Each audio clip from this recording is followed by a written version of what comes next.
So it brings up this idea of free will, right? Because they think they're the doers. So, and a lot, that's a central question on the path, the spiritual path, right? Like, to what degree do we have free will? It sure seems like we have free will, but then if there's a universal order, do we really have free will? Okay? Well, the answer is we do and we don't. Okay?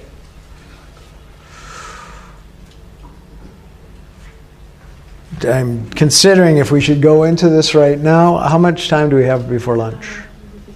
How much? Half an hour. Half an hour? It takes into account the three orders of reality, so I don't know if I want to get into it now or wait till we discuss those. I guess we should just talk about it now, because then when we get to the three orders of reality, you can hear about that again. But there are three orders of reality. Okay? We've got what we call Paramartika Sata, or Satya. Okay? That's absolute awareness. Okay? And as regards the apparent manifestation, from that perspective, there isn't one. So there is it's called theory, but it's not like a theory. The idea that expresses that is ajatiwada. Ajati means no birth. Okay? Because from the ultimate perspective, no essential change has ever taken place. Everything is only awareness. You can't even make a discrimination between the self and the not self. So no action can take place, right? There's no arena for it to happen in. There's no change by which you could measure an action having occurred. Change is the hallmark of action. So from that perspective, nothing ever happened. Ajati wada. Then there's the Vyavaharika Satya. Satyam or Sata, sometimes it's spelled as. That is the transactional reality. That is what we would call Ishwara Shrishti. Shrishti means creation. Ishwara is God, personified. So that we would call God's creation. That's as I said, the transactional reality that is available to all. So that's where I've said before, we look out, we see Arunachala, we all see it. We look out this way, we see a field of, some water and various trees and whatnot. We all see that, We can look at any object and we all have that now. That's the transactional reality. And that's the reality we tend to return to when we come out of the dream state, because it has a certain density to it and a certain duration that's accessible to all. Okay, provides a stage, you might say, for us. How do you pronounce that again? Vyavaharika. V-Y-A-V-A, Vyava, H-A-R-I-K-A, Vyavaharika. Okay. Then the third order of reality. Okay, so now, so with regard to that, then, it's God's creation, and that's the universal order. It's governed by all the dharmas. What? The second one. We're still at the second one. We're not to the third one yet. So it's governed by the physical dharmas, obviously, like gravity and such, electrodynamics and magnetics and whatnot. Okay, so all of those dharmas come into play. And then you might say the fruits of the more internal dharmas, like the psychological dharmas, because that determines what people believe and how they act, and then those actions take place in the transactional reality. Okay? Does Vyaharaka include the causal body as well? Yes. So it's both manifest and unmanifest. Yeah. Yeah, it's everything below the myelin. Okay, then there's a third order of reality, which is pratibhasika. Pratibhasika.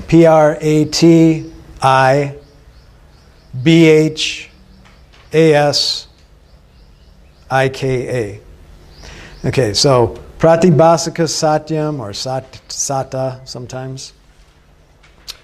That is the subjective reality. And that is what we call jiva shrishti.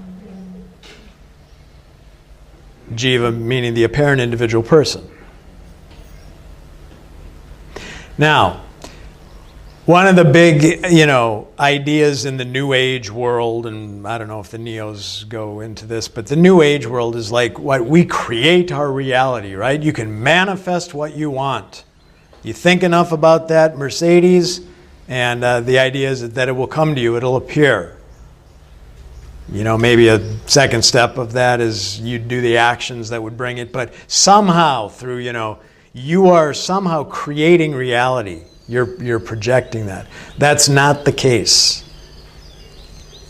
Now, if you do the appropriate actions within the cause and effect order of the apparent reality, that object may come your way. So you could say, well, you're sort of creating it in that way. But you can't just attract things like by thinking about them. And you're certainly not projecting, because another erroneous notion is that we're all just projecting our own universe. But there's no, way to scientifically prove that we're not. But we wouldn't have access to the same, you and I would not see Arunachala and both be able to identify it were that the case. Okay? Sort of like karma yoga, and you control the results. Yeah, right.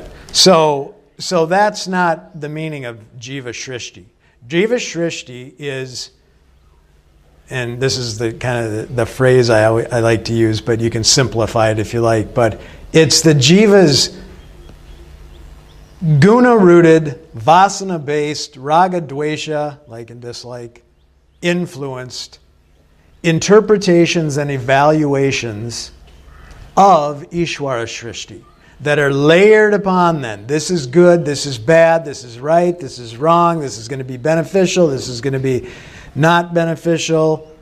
Okay, this is attractive, this is ugly, or this is beautiful, this is ugly. Okay, all those things that you layer upon, all the interpretations and then evaluations, right? Because it's not only that you interpret it, this is what it is, but then you evaluate it. It's good or bad in terms of your goals, in terms of what you perceive as your well-being or whatever. Okay? So that's layered upon the transactional reality. Because we all see a chocolate ice cream cone, but somebody sees it as an enemy because, oh my God, I can't eat that, I'll have high cholesterol or I'll get fat. Another person sees it as, oh my gosh, it's so delicious, I love it, I can't wait to, mate with it. Whatever, eat it. Okay? So, we're layering, and then those evaluations and interpretations are what create our experience. Because if the ice cream cone's an enemy, in its presence I have some degree of a negative experience. If it's my friend, then I have some degree of a positive experience. So it's in that way that we say the jiva is creating its own reality, you might say. Ted, can you please repeat the jiva's guna-driven? Okay, I just say guna-rooted, because everything is rooted in the gunas, right? Vasana, based, okay, because it's based on our impressions, because we said, actually, technically, the vasanas are just, all the impressions we've stored up, pleasurable and painful experiences, and then those become raga, dveshas, likes and dislikes, if they're positive or negative, influence, and that influences our decisions, because that constitutes, our likes and dislikes are our values. Now we run into some problems because there may be a universal ethical norm, non-lying, but I really like money, and I know if I tell this lie, I can get this money. So now we got an ethical dilemma. And then if we go with our, but we may evaluate, this is better than being honest. Money's better than being honest, but then we end up paying the consequence for that internally and maybe even certainly at some point in the terms of the transactional reality. Okay? Now, how does this relate then back to this idea of free will? Well, from this perspective, as we've said, there's no action taking place. Nothing is even occurring. So, ajati vada, nothing ever happened. That's what the Neos tell us, but it's only, obviously we're experiencing something, so from this perspective, it does not look that way. Okay? And all we mean by nothing happening is that there's no essential change in the nature of reality.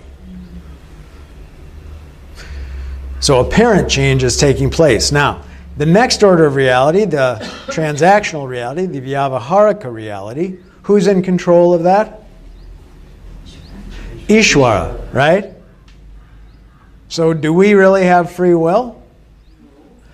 No, because you do something and you can say, well, you chose to do that, but that choice is based on something before that, and that choice was based on something before that, and we can trace it back to the beginninglessness of time. So chicken or egg came first. We have free will, but we don't have free will. Okay? So let's just say for at least this level of reality, Ishwar is totally in charge. Because we're at least dependent on Ishwar. So Ishwar is in charge, so so we don't have free will in that sense. Okay? Now, when we get to the jiva's level of existence, from our perspective, it sure seems like we have free will. Do we not? Does it not? Sure. Now, what did we just say? Okay, free will is making decisions. I mean, that's the crux of free will, right? We can make a choice. What are our choices based on? Our likes and dislikes, our vasanas, right. Okay, so it's based on the field. So, now, what is the name we give to everything in the field? I mean, not as a whole, but each of the things in the field, we call it an object, right? Okay. Every object goes through an arc of existence. It's born, it matures, it reaches fruition, it declines, and it dies.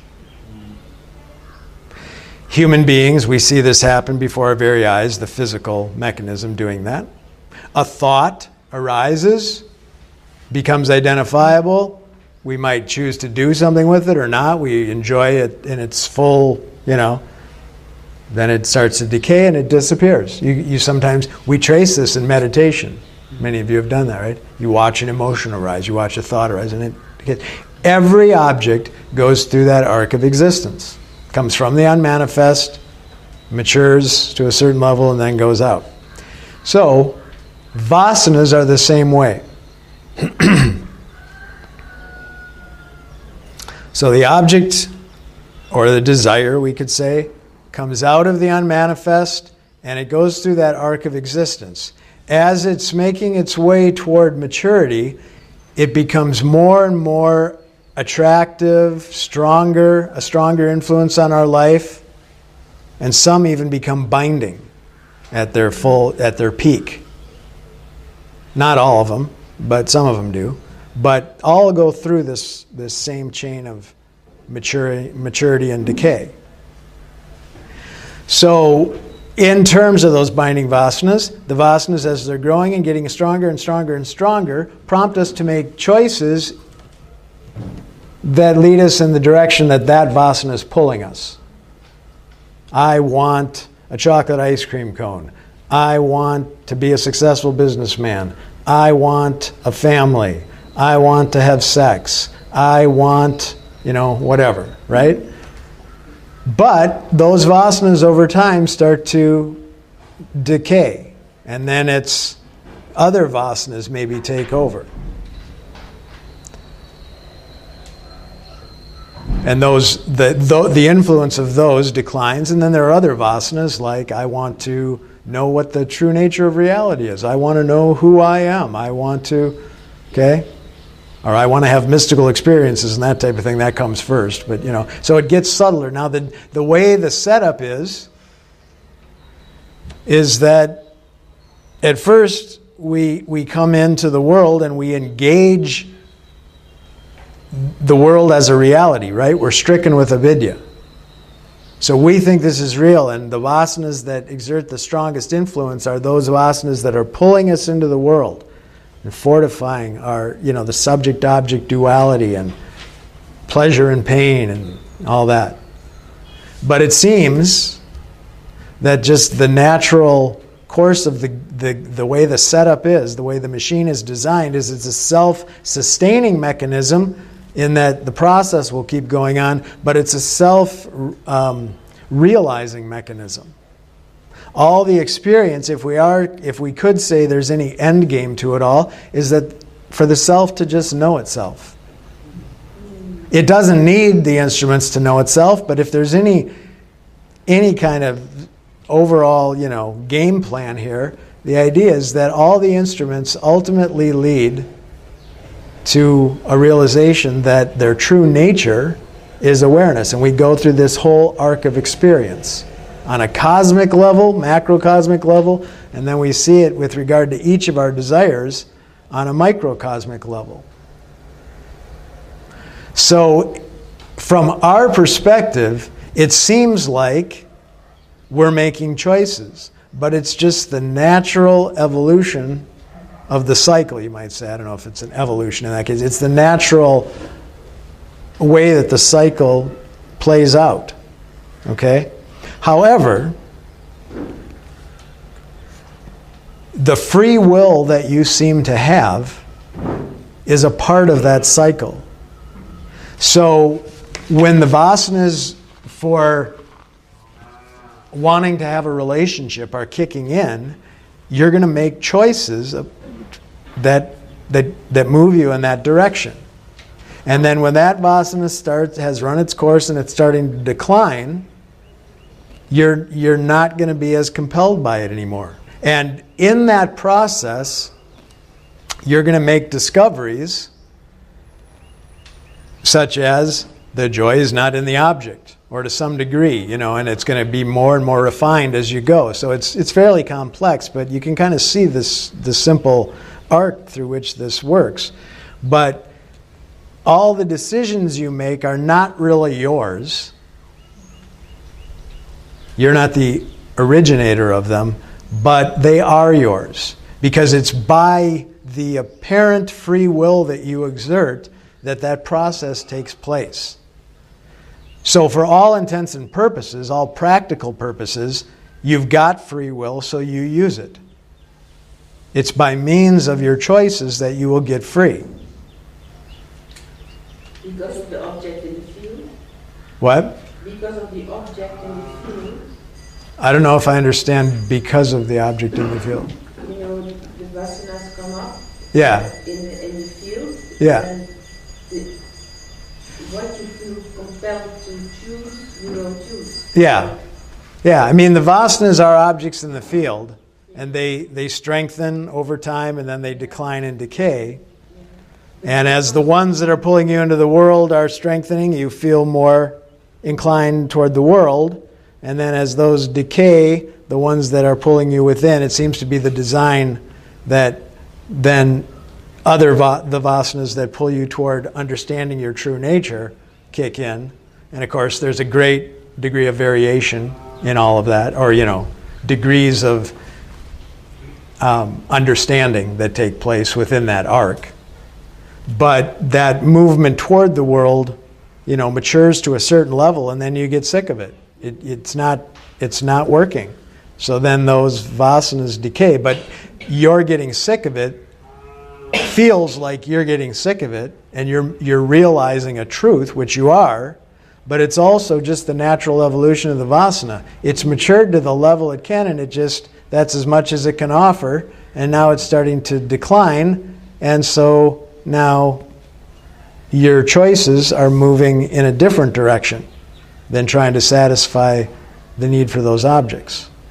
And so, It's natural will. but it's very, that's a good way to put it. It's natural will. It's just occurring, but it's like, in one regard, okay, let go and let God, because it's happening. But when you let go and let God, the God part involves you making decisions. So, in the high school class I teach, in fact, right now, I think as we speak, my sophomores were finishing up The Crucible, which was about the Salem witch trials, which took place in Puritan America. And their idea was there are God's chosen people, and then there are those, it's all predetermined. There are God's chosen people, and then there are the ones who are damned. But you wouldn't know if you were chosen or damned until the very end of your life. Either you'd led a virtuous life, or you got redeemed in the midst of it or something. They did have a caveat there where you could have an experience and conversion. But or you'd find out at the end that you were the sinner. But because you didn't know which one you were, your whole life you were basically in the same predicament where you better make the right choices, because that would show that you were a chosen one. Well, okay, so we can say that this is all like just the natural functioning, the way it functions, but part of the natural functioning is that, when the choice comes up, I'm interested in going to Tiru to study the Bhagavad Gita instead of going to New Orleans to see the Super Bowl or whatever. It's a gauge of where you're at, but it still feels very much like a decision, and you need to treat it as such. So you have free will in that sense, if that makes sense. Yes. Yet it's by the grace of Ishvara that the jiva has free will. Right. I mean, who designed the whole thing? So yeah. So then, does the jiva really have free will? Exactly. The jiva's being done. Exactly. Yeah, that's what it boils down to. I mean, that's the bottom line. If you just want to cut to the chase and make it as simple, you don't have free will. You have an apparent free will. You hear James talk about this all the time. You've got an apparent free will. As long as you think you're a jiva, it's going to seem like you have choices to make, and those choices, from Ishwar's perspective, you could say, are leading you exactly where Ishwar is leading, because the game is set up so that you'll discover yourself. But you're not going to make that discovery unless you employ what seems like free will to make the choices that lead you in that direction. So we're in basically the same predicament. You utilize your free will. But you also, and the reason I spent time with this to point this out is, when you understand that, just as Indika said, you're not the doer. So even it's not being the doer is not about, I'm just not going to do anything, or I'm just going to let God, let's not stress out about it. So let's let go and let God a little bit more than oftentimes the Rajasic Westerners do, Okay? We're not going to force things. But we also see that it's not me. I'm not the doer. So you can be in the midst of making decisions, discriminating between what you think is the best course of action and not, and still not be the doer. Okay? And then you can just say, ultimately I do the best I can from that perspective, and I trust this is taking me along. And I can trust it. It's a benevolent force. It's just knowing it's waking up to itself to personify it. Okay? So it kind of, kills two birds with one stone, or covers both bases, or however you want to think of it. Okay? Ted, just to be clear, I is limitless awareness and not the doer. Right. Yeah. Limitless awareness, not an actor, not a doer. Okay? And that the jiva is doing, but the doing is part of a whole, like, it's a whole machine. Right. Just, yeah. Exactly. The jiva is being done. The doer is being done.